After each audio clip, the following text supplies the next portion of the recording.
আমলাতন্ত্রের সংস্কার নিয়ে আমেরিকাতে প্রেসিডেন্ট ট্রাম্প নতুন একটি আ সংস্থা তৈরি করেছেন, যাকে বলা হচ্ছে ডিপার্টমেন্ট অব গভর্নমেন্ট এফিসিয়েন্সি বা ডোগ। এই সংস্থার প্রধান হিসেবে কাজ করবেন ইলন মাস্ক এবং ভারতীয় বংশোদ্ভূত বিলিয়নিয়ার বিবেক রামাস্বামী। আমলাতন্ত্র নিয়ে আমেরিকাতে দীর্ঘদিন ধরে অনেক সমালোচনা আছে। বিশেষ করে প্রাচ্য এবং পাশ্চাত্যে সরকারি চাকরি নিয়ে একটা পার্থক্য আছে। প্রাচ্য দেশে যেমন জাপান থেকে শুরু করে আ ভারতবর্ষ পর্যন্ত সরকারি চাকরি, জব সেফটি এগুলির একটা গুরুত্ব আছে। কিন্তু পাশ্চাত্যে উন্নত বিশ্বে যেখানে বেসরকারি চাকরিতে বেতন বেশি, সুযোগ সুবিধা বেশি, সেখানে সরকারি চাকরির প্রতি এক ধরনের অবহেলা বা সরকারি চাকরিকে অনেক সময় খারাপ দৃষ্টিতে দেখা হয় এবং সরকারি অফিসগুলিকে মনে করা হয় মোস্ট ইনএফিশিয়েন্ট। যেমন আমেরিকাতে ডিপার্টমেন্ট অফ মোটর ভেহিকল বা ডিএমভি অফিসকে সবচেয়ে ইনএফিশিয়েন্ট মনে করে। মানুষ মনে করে সেখানে সব লেজি অ্যাস বসে আছে, কোনো কাজ করে না, আ এবং তাদের কোনো মোটিভেশন নাই। একটা কাজ করতে আ ৬ ঘড়ি লেগে যায়। এরকম বিভিন্ন রকমের সমালোচনা আছে। কিন্তু আসলে কাজ হয় শেষ পর্যন্ত। তো ডিএমভি অফিসের মতো অন্যান্য অফিসগুলির ব্যাপারেও সরকারের মধ্যে এবং জনগণের মধ্যে নানা ধরনের সমালোচনা আছে এবং সরকারের সমালোচনা সবসময় থাকে, সেটা থাকবে।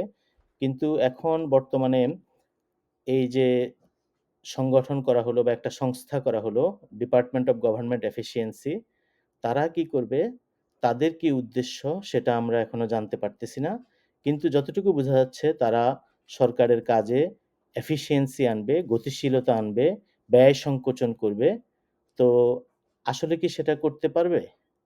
আমরা যতদূর দেখছি এর আগে যে এরকম ডানপন্থী সরকার বা নিউ লিবারেল সরকার যখন ক্ষমতায় আসে, তারা সরকারের যেসব জনমুখী প্রো পিপল যেসব প্রজেক্ট থাকে সেগুলিকে কমিয়ে দিতে চায়, সেগুলিকে রিডিউস করতে চায়। এবারের এই ডোগও সেটাই করার চেষ্টা করবে। বিশেষ করে আমেরিকাতে সোশ্যাল সিকিউরিটি বা সামাজিক নিরাপত্তা ব্যবস্থা নিয়ে অনেক বিতর্ক হচ্ছে ডানপন্থী এলাকা থেকে।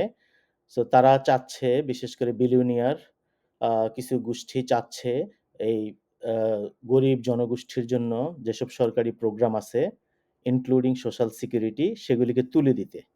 তো আমাদের মাস্ক সাহেব এবং তার আ সাইডকিক রামাস্বামী তারা হয়তো সেই কাজটাই করতে চাইবেন যে আমেরিকান সরকারে সেই আ রুজভেল্টের আমল থেকে শুরু করে এখন পর্যন্ত যত সরকারি পদক্ষেপ নেওয়া হয়েছে গরিব মানুষকে সাহায্য করার জন্য, সেগুলিকে আস্তে, আস্তে কিভাবে রিডিউস করা যায়, সরকারের পরিবেশ নীতি কিভাবে আ ইপিএ, এনভায়রনমেন্টাল প্রোটেকশন এজেন্সি, এই ধরনের যেসব এজেন্সি সরকারের পরিবেশ আ নিয়ে, জনস্বাস্থ্য নিয়ে বিভিন্ন রকমের জনমুখী প্রজেক্ট যেগুলি আছে, যেগুলিতে সরকারের ব্যয় হয় কিন্তু কোনো আয় হয় না, সেই ধরনের খাতগুলিকে বন্ধ করে দেওয়ার একটা প্রচেষ্টা দেখা যাবে এদের কাজের মধ্যে। আমি এখনই একটা এলাকা দেখাই দিতে পারি যেখানে এই ডিপার্টমেন্ট অফ গভর্নমেন্ট এফিসিয়েন্সি কোনো সফলতা দেখাতে পারবে না। সেটা হলো আমেরিকার ডিফেন্স বাজেট। চলুন দেখা যাক ডিফেন্স বাজেটে আসলে কি আছে এবং সেখানে ইলন মাস্করা কি কিছু করতে পারবে কিনা। আমেরিকার সামরিক ব্যয় বা ইউএস ডিফেন্স বাজেটের দিকে যদি আমরা তাকাই তাহলে দেখতে পাবো সেখানে আ আমেরিকা একা যা খরচ করে সামরিক ব্যয়ে বা প্রতিরক্ষা ব্যয়ে, সেটা পরবর্তী ১০ টি দেশ মিলেও তার সমান পরিমাণ খরচ করে না। প্রায় $৯০০ বিলিয়ন মতো আমেরিকার সামরিক বাজেট এবং চীনের সেক্ষেত্রে প্রায় $২৫০ বিলিয়ন মতো। আ ইন্ডিয়া, রাশিয়া এরা অনেক কম। আমেরিকার জন্য এত পরিমাণ টাকা খরচ করা কি যুক্তিযুক্ত কিনা?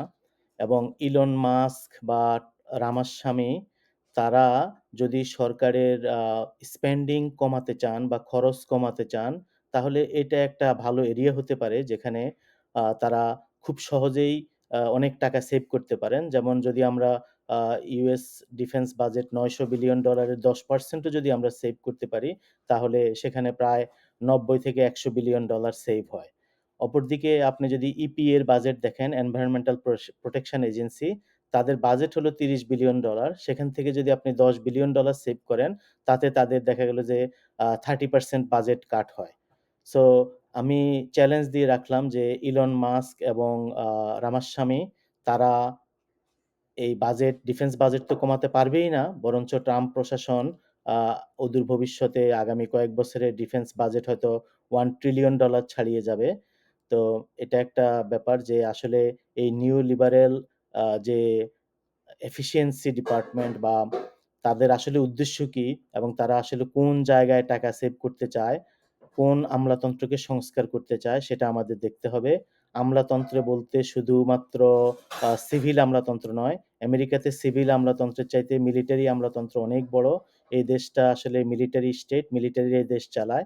সো আপনি যদি কোনো এফিশিয়েন্সি বাড়াইতে হয় বা টাকা কমাতে হয় বা টাকা সেভ করতে হয়, তাহলে সেটা আসল জায়গায় হাত দিতে হবে। ডিফেন্স বাজেটে হাত দিতে হবে এবং আমি মনে করি যে ইলন মাস্ক তো দূরের কথা, ইলন মাস্কের বাবারও সেই ক্ষমতা নেই। Thank you.